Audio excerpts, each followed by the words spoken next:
इस तोते की और इस राजा की भी बहुत अजीब कहानी है। कैसे एक दूसरे के दुश्मन बने ये इतने करीबी दोस्त। आइए देखते हैं इस कहानी में। राजा के पास बहुत ही बुद्धिमान तोता था। ये बहुत चालाक और होशियार तोता था। एक दिन इसने महाराज से कहा, महाराज, मुझे अपने माता पिता से मिलने जाना है। बहुत उनकी याद आ रही है। अरे नहीं, अभी इधर बहुत काम है, फिर कभी चले जाना, तेरे बिना मेरा जी भी नहीं लगता। महाराज ने इसी तरह तोते की बात को टाल दिया, लेकिन तोता अपनी जिद पे अड़ा रहा। तो एक दिन महाराज ने मान लिया तोते की बात को। ठीक है, तुम अपने माता पिता से मिलकर आओ, लेकिन वहां ज्यादा दिन रुकना नहीं। केवल 4 दिन की अनुमति है तुम्हें। 4 दिन में अपने परिवार वालों से मिलकर लौट आना जल्दी।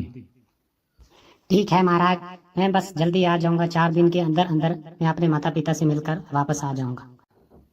ये बात राजा को बोलकर तोता 4 दिन के लिए अपने माता पिता से मिलने के लिए चला जाता है।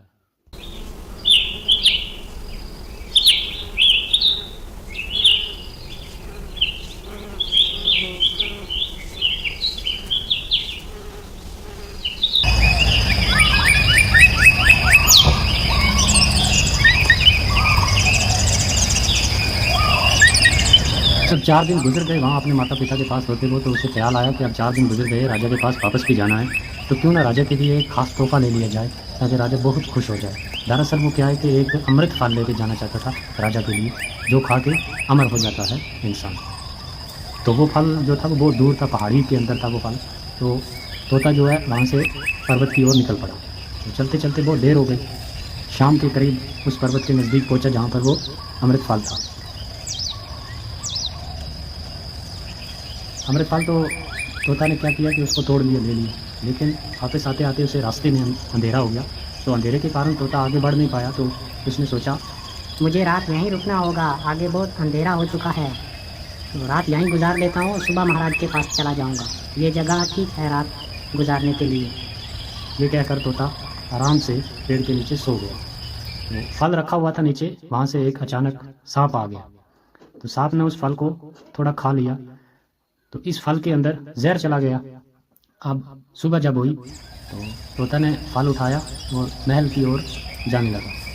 तो चलते चलते इस बात की खबर ही नहीं थी कि तोता को कि ये फल जो है इसमें सांप ने काट लिया है और इसके अंदर जहर चला गया। ये इस बात से बेखबर था तोता। और जब खुशी खुशी महल पहुंचा, तोता ने कहा, महाराज, मैं आपके लिए एक बहुत अच्छी चीज़ लेकर आया हूँ। एक खास स्पेशल तोहफा आपके लिए लेकर आया हूँ। दरअसल मैं आपके लिए एक अमृत फल लेकर आया हूँ। राजा, आप सदा के लिए अमर हो जाओगे अगर इस फल को खा लोगे। राजा सुनकर बहुत खुश हुआ और उसने कहा, हाँ हाँ, जल्दी लेकर आओ ऐसा तोहफा, इतनी अच्छी चीज़, तो उसे देर किस बात की, जल्दी मेरे पास पेश किया जाए। तो ये बात सुनकर एक मंत्री को हैरत हुई और उसने राजा से कहा, महाराज रुकिए ज़रा, आप इसे नहीं खा सकते। आप इसे पहले टेस्ट कर लीजिए, चेक भी कर लीजिए क्या ये सही में अमृत फल है या कि किस इसके अंदर कुछ और है। तो राजा ने मंत्री की बात भी मान ली कि क्यों ना इसे एक बार जांच पड़ताल कर ली जाए इसकी कि क्या ये सही है कि गलत है। तो राजा ने आदेश दिया कि एक कुत्ते को मंगाया जाए। एक कुत्ते को यहाँ लेकर आओ और उसे ये फल थोड़ा काट कर खिलाओ, देखते हैं क्या होता है। तो राजा के आदेश पे एक कुत्ते को थोड़ा फल काट कर खिलाया गया और फल खाते ही कुत्ता मर गया। अब तोता को ये बात भी पता नहीं थी कि इसके अंदर जहर है, और ना ही किसी और इंसान को पता थी कि इसके अंदर क्या है। कि सब ने यही सोचा कि तोता ने क्या कि महाराज के साथ एक गलत कर रहा था और ये जहरीला फल है। तो राजा ने क्या किया कि उस फल को बाहर फेंकवा दिया और तोता को उसी टाइम कत्ल कर डाला। जहाँ पर वो फल फेंका, कुछ साल के बाद वहाँ पर एक बहुत बड़ा पेड़ उगाया और उस पेड़ को फल लग गए। और एक मुसाफिर जो कि रास्ता गुजर रहा था, तो उसे बहुत भूख भी लगी थी और थक भी गया था, तो उसके साये में वो आराम करने लगा। तो जब वो थोड़ी देर आराम किया और उसने ऊपर देखा, फल लगे हुए थे बहुत अच्छे अच्छे, तो उसने सोचा क्यों ना एक फल को तोड़कर खा लिया जाए। अरे मुझे बहुत भूख लगी है, तो मैं क्यों ना इस फल को तोड़कर खा लूँ। असल में थोड़ा बूढ़ा आदमी था वो, और जैसे ही उसने तोड़कर वो फल खाया, देखते देखते वो एकदम बूढ़े से जवान हो गया। तो जैसे बाकी लोगों ने भी देखा, उन्होंने सीधा महाराज से कहा कि ये वाकयात हुआ है आज हमारे। एक मुसाफिर गुजर रहा था तो उसने फलां पेड़ का जो है एक फल तोड़कर खाया, तो वो बूढ़ा आदमी था एकदम जवान कैसे हो गया। तो महाराज ने देखा जाकर और कहा, पहले तो महाराज ने मना किया हुआ था कि इस फल जो ये पेड़ है इसके नज़दीक भी किसी ने नहीं भटकना, ये एक जहरीला फल है, तो इसको कोई तोड़कर नहीं खाएगा। पूरी जितनी भी महाराजा के थे सबको ये मना किया हुआ था।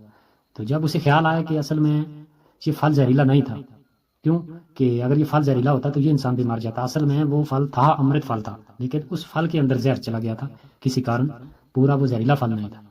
तो राजा को ये सोचकर अपने आप पर बहुत अफसोस हुआ, अरे मैंने ये क्या कर दिया, अपना इतना प्यारा मित्र मैंने खुद अपने हाथों से मार दिया, जिसके बिना मैं रोटी पानी तक नहीं खाता था।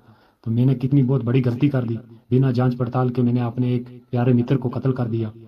तो इस कहानी से दोस्तों हमें ये सीख मिलती है कि कोई भी काम करने से पहले या कोई भी फैसला लेने से पहले उस बात की अच्छे तरीके से हमें जांच पड़ताल कर लेनी चाहिए कि दरअसल में वो सही है भी है या नहीं है, उसके बाद फैसला करना चाहिए। और जल्दबाजी के फैसले लिए गए अक्सर पछतावे के सिवा कुछ हाथ नहीं आता। तो अगर आपको ये कहानी वीडियो अच्छी लगी हो तो इस वीडियो को लाइक भी कर दें, शेयर भी करें और चैनल को सब्सक्राइब भी करें ऐसे ही अच्छी अच्छी कहानी सुनने के लिए।